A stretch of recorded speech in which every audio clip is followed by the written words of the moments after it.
I almost walked out on my family forever. But one moment changed everything. When my wife and I had our first child, I thought I was ready. But nothing prepared me for the exhaustion, the late nights, and the constant pressure to provide. I worked long hours, barely slept, and over time, I felt like a stranger in my own home. My wife and I barely talked anymore, and every cry from my son made me feel like I was failing. One night, after a brutal shift, I sat alone in my car, gripping the steering wheel. I'd saved some money, just enough to disappear. Maybe they'd be better off without me.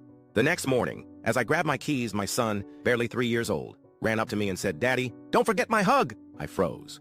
He looked up at me with the biggest smile, completely unaware that I was about to leave. In that moment, something inside me shattered. I hugged him tighter than ever before. Then, instead of driving away, I drove to a toy store. I came back home that day with a stuffed dinosaur for my son and flowers for my wife. She gave me a strange look but didn't say anything.